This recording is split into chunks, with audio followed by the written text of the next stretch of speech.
For nearly a year, our team's been looking into doctors with seemingly clean records with the state who actually have a hidden history of disciplinary actions, potentially putting your health and safety at risk. Now, investigator Matt Grant reports even when courts determine a doctor's liable for medical malpractice, patients and the public are often still in the dark. That was typical Daddy. Big grin. For Carol Ross and daughter Linda, memories are captured in moments, saved. He was a big kid. He was a big kid. In folders of photos. He was the love of my life. Here, I'm still married. This former nurse says her husband should still be alive. How hard was that for both of you to hear that? God. Oh God, it was horrible. It was horrible for everybody. Roy Ross went into a hospital with an esophagus tear after vomiting blood. He didn't survive. In 2011, 2 years after Ross's death, his family filed a medical malpractice lawsuit against the hospital and anesthesiologist, alleging his providers failed to intubate him or protect his airway and delayed CPR when Ross began choking on his own blood. Ross suffered severe brain damage and died days later. He was 63. I don't know what they should have done, could have done, but they did nothing. When they tell you that there's no hope, what goes through your mind hearing that? Just total despair. I mean, he was my everything. In 2012, a jury found the hospital and anesthesiologist responsible for Ross's death and awarded the family nearly $2 million. It's not common for malpractice lawsuits to go before a jury in Texas, like with the Ross case. We analyzed malpractice suits over the last decade and found 97% of them were settled out of court or handled only by a judge. In the other 3%, it was a jury that made the determination if a physician was at fault, which state law says is the only scenario when a malpractice case must be made public. Cases involving juries are so rare, we had to travel more than 200 miles to East Texas to find the Ross family and another patient, Billy Pierce. I'm not like I was. No, never will be. In 2014, Pierce had surgery to remove gallstones. According to his lawsuit, he was placed into a medically induced coma for more than a month. Did they tell you that they were putting you into a coma? No. Basically put me under, and I woke up about 42 days later. A jury determined the gastroenterologist failed to properly diagnose and finish the surgery and awarded Pierce $43 million.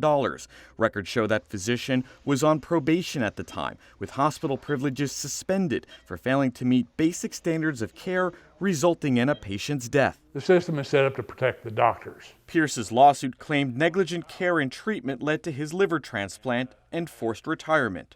It says the physician has the following malpractice claims. None. Since that doctor was found at fault for malpractice by a jury, it should be on the medical board's website. But we found no record of any lawsuit listed. How do you feel seeing that?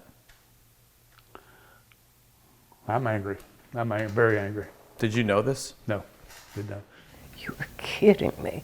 Ross's widow, unaware the outcome of her lawsuit, was also missing. Angry again. Again, makes me feel like I want to throw up.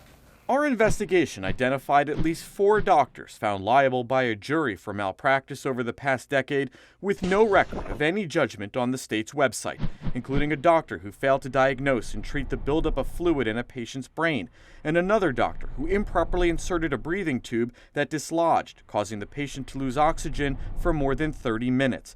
Both of those patients died. Malpractice cases that, by law, should be disclosed on the medical board's website, but aren't. Do you think that there should be more transparency when it comes to patients finding out about these medical malpractice lawsuits, especially in cases where doctors are found to have harmed their patients? Look, I mean, the more transparency there is, it's absolutely better for patients. But the Texas Medical Board president, Dr. Sharif Zafran, admits the agency can do better. In response to our reporting, the board says for the upcoming legislative session, it requested $2.5 million to address licensing issues. It would fund more staffing to manage a new physician monitoring section for the agency. And for $2.50 per doctor annually, the funding would also pay for continuous background checks with the National Practitioner Data Bank, instead of relying on doctors to self-report. Right now, medical malpractice lawsuits are self-reported by licensees. And again, that's only as good as the information that we get from our licensees. TMB records show the physicians involved in both these cases are still practicing. The one who treated Pierce was sued again and settled in 2018 following another death.